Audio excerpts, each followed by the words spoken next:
Il y a 2 rouleaux en plus et il y a un problème, un petit peu chaud sur le délai. Il y a des aléas nécessaires, mais ça c'est très logique. Après c'est des mois de préparation en amont. Je suis tellement contente, je suis pas stressée, si je dors pas en fait. On se retrouve sans rien, à 3 jours du vernissage, donc là on n'a plus de marge de sécurité, il faut que ça roule pour mardi. Le cœur battant du musée d'art contemporain de Lyon, c'est par là. Suivez-nous, le musée comme vous ne l'avez jamais entendu.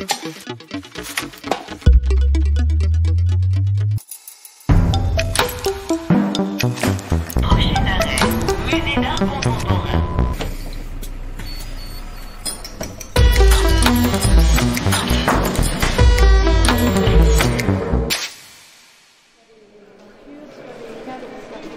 C'est toujours pour moi les meilleurs moments. C'est-à-dire que c'est le moment de stress, mais en même temps là où il faut prendre des décisions parfois radicales, parce qu'on sent qu'il faut s'arrêter à un moment donné. L'artiste peut toujours changer jusqu'à la dernière minute. Parfois les artistes sont inquiets, ils ont encore envie d'essayer plusieurs fois, plusieurs positions, plusieurs couleurs, plusieurs sons. Et à un moment donné, voilà, il faut qu'on puisse dire stop, parce qu'on ne sera plus dans les temps, justement. Et là, on est encore dans cette phase où on est limite pour prendre des décisions. Et puis c'est chouette parce que tout le monde est sur les plateaux, en train de courir un peu partout pour essayer de trouver des solutions, pour essayer de faire au mieux.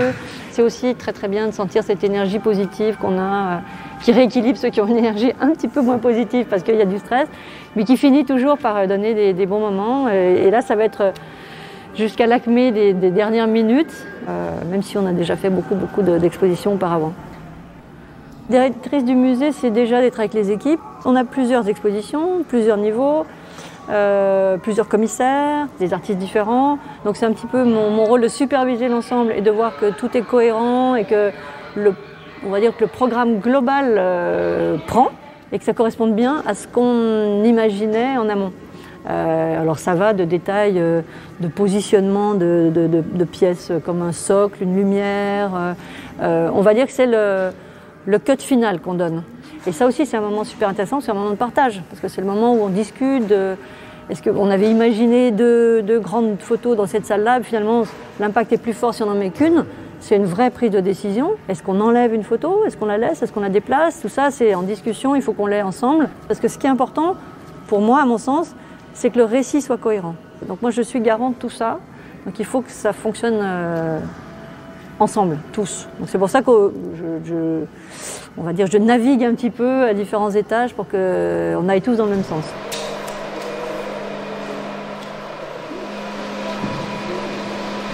Ici, on avait dit qu'on alignait sur le deuxième paragraphe avec la hauteur de lettre du titre. Et du coup, si on aligne tout hauteur de lettre sur les deuxièmes paragraphes, ben, le début du texte, il est plus bas que le texte en français. C'est toujours un moment un peu de stress, la pause. C'est qu'on a déjà eu des cas de lettres qui ne collaient absolument pas. Donc on a des immenses titres qui font 3 mètres de long et on voit les lettres qui se replient et qui s'enroulent sur elles-mêmes mais qui ne tiennent pas. Et il n'y a rien à faire. On a beau chauffer au sèche-cheveux, on a beau utiliser tous les outils possibles, ça ne veut pas tenir. Alors nous, ce qu'on appelle signalétique, c'est à la fois tout ce qui est information directionnelle, savoir par quel chemin passer. Et en plus de ça, il y a tout ce qui est entrée d'exposition, le grand titre, et puis un texte d'introduction. On appelle ça un texte d'introduction, c'est un texte qui présente l'artiste et l'exposition. Alors là, il est prévu 2 jours de pause. Donc c'est pour ça que j'avais prévu ça aujourd'hui et demain. Parce qu'on a toujours des surprises de dernière minute, des lettres qui tombent, des infos dont on se rend compte qu'on n'y avait pas pensé, donc il faut le faire réaliser en urgence. Typiquement le titre là. Et sachant qu'on ouvre mardi, donc on a lundi en soupape s'il y a des choses à adapter au dernier moment. Le musée reste en chantier, donc il faut s'assurer que la peinture soit bien sèche, que l'emplacement soit bien celui qu'on avait défini au départ. Donc comme les choses évoluent très souvent au musée, voilà, il faut anticiper mais pas non plus prévoir ça trop en amont. Alors là, il faut que je remonte vite dans mon bureau, que j'appelle le prestataire, sachant qu'on était déjà vraiment en flux tendu par rapport à cette commande. C'est une énorme commande, donc pour la société, c'était vraiment un gros challenge. Donc il faut que je vois avec eux s'ils sont en capacité de produire ce titre en urgence pour pouvoir nous le livrer demain, en espérant qu'ils pourra le faire.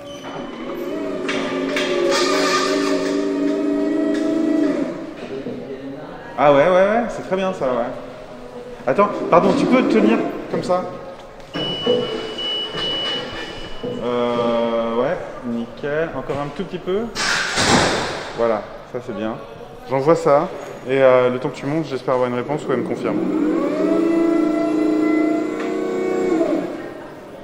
En fait, là on est en train d'installer la pièce essentielle de l'exposition de Hélène Hulac. Et là, l'artiste, son propre agenda fait qu'elle est en ce moment en Islande. Donc elle est venue en août faire les peintures murales. Mais sinon, on est vraiment bon dans le calendrier de prod, c'est bien maîtrisé. Et puis bon, encore 5 jours, mais je pense que d'ici demain, c'est réglé. Moi, en tant que commissaire, pour le coup, c'était aussi de faire la proposition dans ce contexte, de trouver l'artiste, de proposer l'artiste, et ensuite de suivre l'artiste pour l'inviter quelque part à dépasser aussi ce qu'elle fait, sa propre pratique. Alors après, c'est toute l'équipe du musée qui, à chacun dans son propre professionnalisme, apporte des solutions pour rendre les choses possibles. Et là, quelque part, le rôle du commissaire, c'est de garder la cohérence et l'intention de l'artiste pour qu'à la fin, on puisse délivrer vraiment le projet qui correspond à sa vision. Donc effectivement, on aurait aimé être prêt plus tôt. Mais vous avez vu, là, il y a, pour une simple installation d'une main, simple entre guillemets, hein, il y a 1, 2, 3, 4, 5, il y a 6 personnes qui travaillent dessus. Donc c'est aussi un très beau orchestre entre les différentes expositions, mais une belle coordination aussi. Donc non, il y a, moi perso, pas de stress. Plutôt du plaisir en fait à voir ce qui était quand même relativement abstrait jusqu'ici prendre forme. En fait, la vidéo, c'est jamais un cadeau. C'est toujours compliqué la vidéo. Et on a la chance de travailler avec différents artistes qui pratiquent le médium vidéo de manière relativement différente. Et Yasmina, elle, c'est une artiste qui travaille aussi la performance, l'installation. Et là, c'est la première fois qu'on monte le film The Gift dans sa version finale avec 3 écrans. On est vraiment en mode 3 écrans de cinéma synchronisés. Donc forcément, il y a des problématiques. Enfin, ça demande beaucoup de capacité à répondre à des problématiques spécifiques liées au cinéma. Donc oui, c'est nécessairement un challenge. Mais on y arrive. Il y a des aléas nécessaires, des moments où, je sais pas, une information n'est pas passée, où on a un peu de retard. Mais ça, c'est très logique. Après, c'est des mois de préparation en amont. C'est après un ajustement nécessaire et surtout une capacité à rebondir et garder son sang-froid. So 2D inside. But I think this one we should just leave it square because we don't know the angle very well. Okay. And I think that it's square, and then maybe they can just put a little bit of wood or something. When you figure out the angle, and fix it from the other side. Yeah. Okay. So if we can put it in, then it would be really cool. Can we measure that? I don't know if we can, because we need a scaffold actually for that one.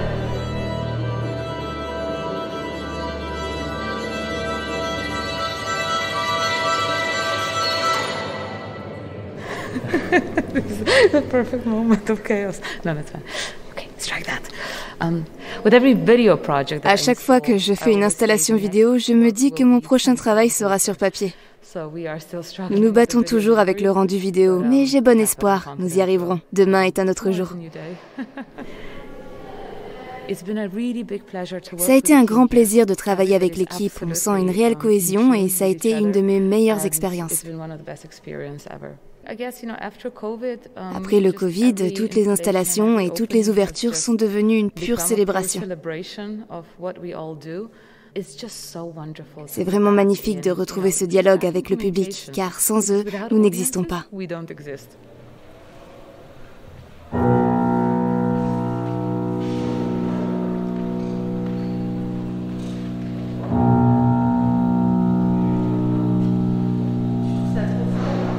Le problème en fait, et ça pour le coup je vais rien pouvoir y faire, tu vois. Le problème c'est que ça c'est à la fois trop fort et tout ce qu'il y a derrière c'est à la fois pas assez fort. Et ça pour le coup là, moi à ça je peux rien y faire. Bonjour, enchantée. Delphine Ballet. Enchantée. Nathalie Perrin-Gilbert. Enchantée. La culture de la ville. Tu nous fais un tout petit speech sur l'ensemble Sans trop vous retarder, parce que je sais que vous êtes en rush. Non, il faut que je me prépare, que je me rassemble.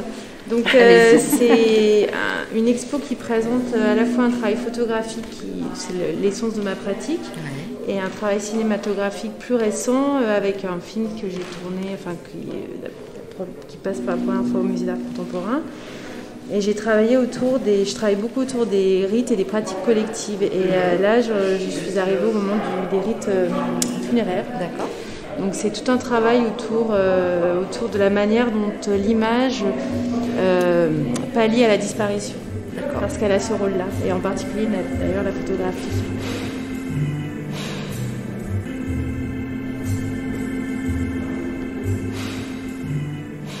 Ça va, je suis pas trop... Enfin si, je dors pas en fait, mais je suis pas stressée, je suis tellement contente que j'en profite, quoi. Voilà. C'est 2 ans moi que je travaille là-dessus, voire 3 avec le film, le dernier film. Et c'est à un moment donné aussi où on peut remercier tous ceux qui nous ont aidés à travailler, accompagner. Donc c'est chouette, moi je trouve, pour ça, ce moment-là. En fait, j'ai été invitée, j'arrive même plus à souvenir, mais bon, ça devait avoir lieu il y a 1 an, en gros, l'exposition. Ça a été retardé, ce qui a été vraiment une grande chance aussi de pouvoir développer le processus de travail sur 2 années pour tout ce qui est travail photographique.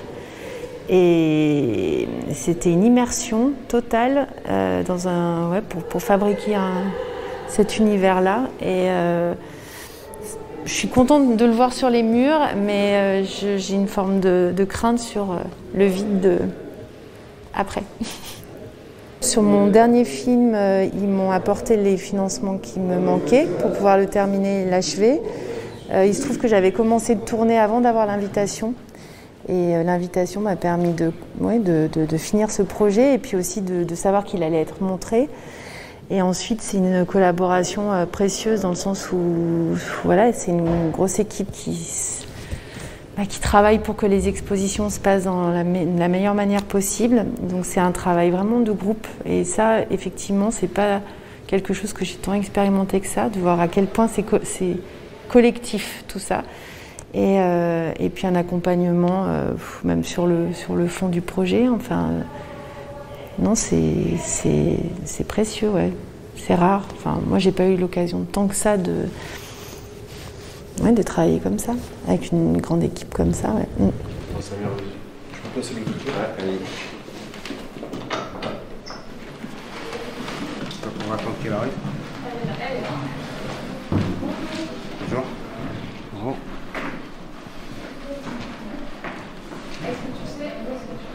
Alors a priori c'était à peu près par là, mais comme la commissaire est pas là, on n'a pas calé au poil, mais est-ce que c'est possible de la laisser par exemple là-dessus pour la faire glisser? Elle laissera dessus, ouais. Par contre, tu pourras pas intervenir dessus, s'il faut qu'on la soulève pour retirer la... Ouais, et il faudra que j'intervienne demain quand on aura calé le truc. Ouais. D'accord, parfait. Ouais.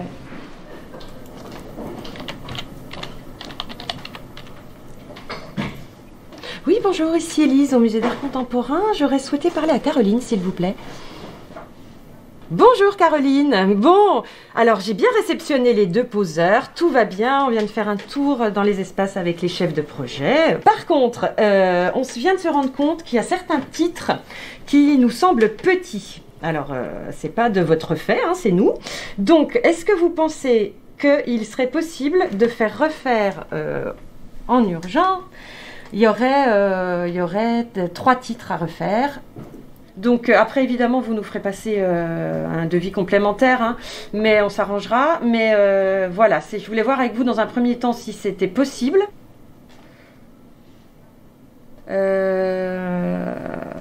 D'accord. Oui, non, mais je comprends, bien sûr, mais je sais que c'est très long, hein. Écoutez, je vois, et puis je vous tiens au courant. Merci beaucoup. Au revoir. Donc non, ce n'est pas possible. Donc en soi, on a d'autres prestataires avec qui on travaille. La seule chose, c'est que comme c'est un titre à mettre au-dessus d'un texte qui existe déjà, on a un souci de coloris. Donc voilà. Donc là, c'est des questions à trancher. Je vais retourner voir Isabelle, donc notre directrice, pour voir ce qu'on fait. Mais en fait, il y a deux solutions. Soit on prend le risque d'avoir une couleur légèrement différente avec un autre prestataire, soit on travaille donc avec celui qui a fait les autres textes, avec une pause en décalé, donc la semaine prochaine, donc avec de nouveau un jour de pause à prévoir. Donc voilà, bon. Galère déjà? Non, petite galère. Mais non, mais ça va aller. Je ne sais pas encore comment ça va aller, mais on va y arriver. Il y a 2 éponges, tu veux faire aussi faire mesure, comme ça on ne met pas de la colle de partout. Il y a 2 rouleaux en plus et il y a un problème. Il y a 2, 1 et 2, 2. D'accord. Ils sortent tous et ils confondent plus. Ok, ça marche. On est un petit peu chaud sur le délai si jamais il y en a besoin. Ouais. Ok. Ah bah si elle raccroche. Ça va? Alors, en fait, elle m'a expliqué du coup que quand ils fabriquent le papier peint, il y a une rotative qui fait les rouleaux par ordre numérique. Donc, il faut qu'on suive le numéro des rouleaux, 1, 2, 3, 4, 5. D'accord. Exactement. Okay. Je leur ai dit qu'on avait déjà un problème puisqu'on n'avait pas 12 rouleaux, puis on avait 10 rouleaux et ensuite à nouveau 1 et 2. Donc là, c'est déjà un premier problème. Et ensuite, deuxièmement, je lui ai dit qu'il y avait 2 rouleaux qui ne raccordaient pas du tout, qu'il y avait un décalage du motif à 2 cm. Donc, ils font au mieux. S'ils doivent faire venir quelqu'un, ils font venir quelqu'un. Sinon, c'est Jean-Philippe, le responsable, qui va me rappeler pour me donner plus d'indications. Bon. Tu les lâches pas si jamais tu sens qu'il faut les faire passer. Hein? Ça marche. Ok, ça marche. C'est toujours la dernière ligne droite qui est la plus tendue. Après, cette année, ce qui a été un petit peu nouveau, c'est qu'avec la crise sanitaire, il y a des pénuries de matériaux à certains moments. Et donc, c'est vrai qu'on a eu des délais de livraison parfois qui étaient un peu chauds pour nous. Mais pour l'instant, on croise les doigts, ça va. Il y a juste ce petit couac de papier peint là qui pourrait être un peu problématique parce que c'est un papier peint avec des raccords, des motifs. Et donc, comme ils le font numériquement, en fait, il faut que ça suive. Et comme on a un rouleau, on a 3 laits, donc il faut qu'on arrive, nous, à pouvoir les positionner. Et visiblement, ils se sont trompés sur 2 rouleaux, ce qui peut poser problème. Alors, on en avait un drap quand même, on prévoit toujours un peu de marge, mais là, ça peut être tendu. Au départ, moi, je suis responsable du service exposition ici au musée. Et je suis aussi commissaire de l'exposition de Christine Rebet. Donc mon rôle est à la fois de faire tout le suivi de la production, mais de penser aussi le projet avec Christine sur la sélection des œuvres et la manière dont on va les présenter dans l'espace. Donc c'est un gros travail d'équipe, mais c'est vrai que je suis en lien avec elle particulièrement par rapport aux autres expositions où d'autres commissaires ont été choisis, invités pour travailler avec les artistes. Mais en tous les cas, donc, je pilote un petit peu les deux, à la fois le côté production et à la fois aussi le côté un peu plus artistique avec l'artiste. Et c'est des moments en général qu'on apprécie particulièrement parce que les artistes sont là et c'est des échanges qui sont hyper chouettes et on voit les choses prendre vie aussi et on réalise que ce qu'on a imaginé pendant très longtemps, ça se concrétise sous nos yeux et ça c'est agréable. Et ça permet vraiment ces ajustements qui sont nécessaires aussi avec les artistes parfois qui ont des idées mais techniquement qui ont besoin d'être accompagnés et c'est vrai que ça c'est important aussi tout ce travail avec l'équipe technique. Lâchez un peu plus. Lâche un peu plus. Ouais. Mais un point de ce côté-là et de l'autre côté également. Si je fais un truc. Oui, des deux côtés. De l'autre côté, on n'a pas de poutre. Hein. Il n'y a pas de poutre de l'autre côté. On s'approche seulement au milieu. Il faut passer des traverses au-dessus ou au-dessus des poutres. Ou en dessous. Le truc qui est moche, c'est les fils qui pendent. Ah, mais ça, on coupera après. Ça, on va les couper, ouais. Il y a tellement de choses à faire, mais en fait, il faut se concentrer, parce que sinon c'est difficile. On ne peut pas faire une chose à la fois, mais il faut qu'on le fasse comme ça. J'ai une personne qui connaît les couleurs que j'utilise et qui s'habitue tout de suite, qui est tout de suite au taquet. Donc ça m'aide aussi parce que ça met en confiance. Il faut réussir à se donner l'espace de continuer de travailler calmement, d'essayer de faire abstraction de tout ça en fait, de se dire que c'est un jour comme les autres, pas un jour de stress. Et du coup, il faut trouver comment agencer, comment trouver la symphonie ensemble. Je ne sais pas si aujourd'hui ça marche. C'est important l'inauguration parce qu'on est arrivé à bout de quelque chose. Et c'est non seulement l'inauguration de cette nouvelle œuvre et de ce film, mais c'est à tous les niveaux, c'est la réanimation de toutes ces œuvres. Et c'est incroyable, c'est qu'on ne sait plus où répondre, mais c'est vraiment... ça explose, voilà. Et ici c'est vraiment chouette, ça fait des cadrages très sympas en fait. Donc c'est comme un pot de bateau aussi, donc c'est suspendu, il y a le bois est sombre et après on va dans l'espace du film. Je pense que c'est peut-être la plus facile entre guillemets à photographier. Je crois, oui, en tous les cas elle est, elle est relativement immédiate. C'est un tour rapide, c'est plus des précisions sur des désirs de relations entre des œuvres, sur des éléments de communication, des choses comme ça. Voilà. C'est un survol qui me permet aussi de découvrir simplement l'exposition et pour eux de dire tiens ça, pour moi c'est important d'avoir ces pièces-là ensemble ou les vidéos par exemple murales, de bien les avoir avec le public ou des choses comme ça, mais c'est assez succinct comme indication. Il s'agit de restituer les œuvres, mais aussi la volonté scénographique de l'exposition. Donc je ne peux pas éclairer avec des projecteurs qui baigneraient tout ça de lumière et qui casseraient complètement l'ambiance qui a été décidée et travaillée. C'est le propre de ce métier qui est un métier d'urgence, c'est-à-dire qu'il voudrait bien avoir les photos très vite, mais moi c'est très difficile de travailler avant que les choses soient en place. Donc je suis venu, mais je ne vais pas faire grand-chose aujourd'hui en fait. Les sols ne sont pas lavés, il y a encore des tas de choses qui traînent partout. Il faut quand même que la photo montre tout. Et c'est très différent d'une promenade qu'on fait dans l'espace où l'œil oublie certaines choses, etc. Là, la photo condense une réalité où tout se voit. Donc voilà, je vais attendre un peu. C'est un grand classique des musées. Et il y a toujours des soucis d'installation de dernière minute, des problèmes techniques, des choses qui ne sont pas terminées. Donc c'est le rush les derniers jours. Il y a toujours une espèce d'urgence. Donc moi je suis là pour m'adapter, pour faire les photos le plus vite possible, parce que plus vite elles seront là, plus l'exposition pourra être communiquée. Et en même temps j'ai besoin que ça soit quand même un peu terminé pour travailler.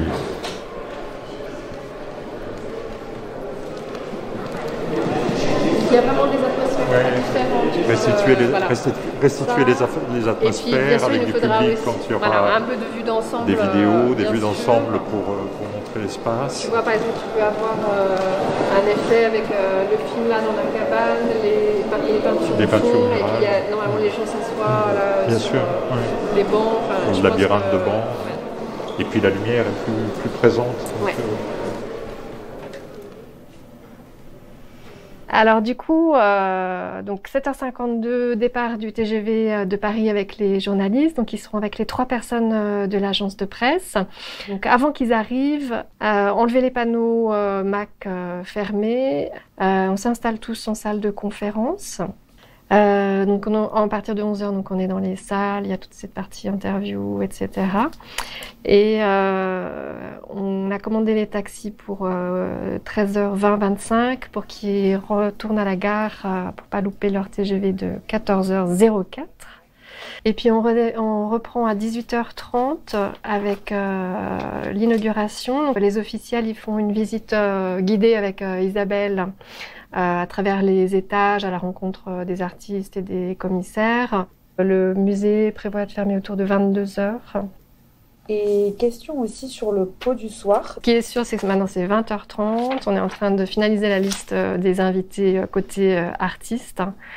Et puis ça, c'est le déroulé idéal. Et après, il y a toutes les choses qui se passent dans la journée et qui s'ajoutent ou qui sont à gérer sur le moment. Je rappelle que c'est cool d'avoir des bonnes chaussures ce jour-là. Hier matin, tout s'annonçait plutôt bien. Et en fait, à la première pose des grands textes, le matériau qui a été livré par le prestataire n'était pas du tout adapté à nos murs. Donc gros problème, on a tout stoppé, on est allé faire des tests parce qu'on a plusieurs murs qui sont peints dans des couleurs bien spécifiques. On voulait s'assurer que ça n'arrache pas tout, donc on a fait des tests dans des endroits peu visibles. Et ce qu'on craignait s'est passé, ça a tout arraché, donc là on se retrouve sans rien, à 3 jours du vernissage, donc très compliqué. Bref, et donc j'ai trouvé un prestataire qui va nous le faire en urgence. Mais il ne sera posé que mardi, c'est-à-dire le jour du vernissage. Donc là, on n'a plus de marge de sécurité, il faut que ça roule pour mardi.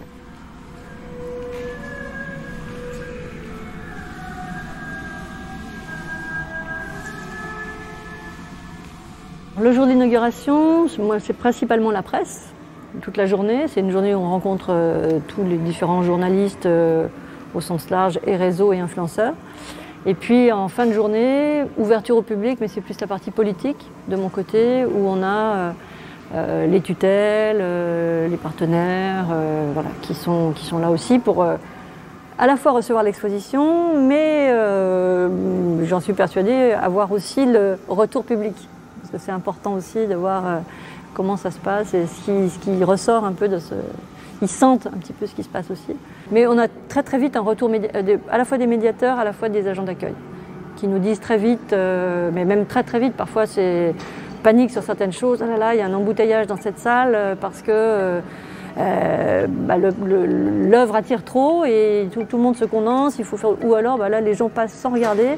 Peut-être une question de lumière, peut-être qu'on n'a pas mis la bonne lumière et qu'il faudra changer quelque chose. Donc on attend la fermeture et on reprend les points qui paraissent moins fonctionner que d'autres.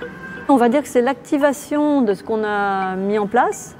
Et comme dans toute activation, on essaye que tous les rouages aillent dans le bon sens. Et s'il y en a un qui grippe un peu, hop, on rajoute de l'huile, on va dire. Mais on est dans cette machine qui se met en route tout d'un coup, qu'on a tout préparé, imaginé. Et voilà, parfois, il y a un tout petit truc qui coince pas.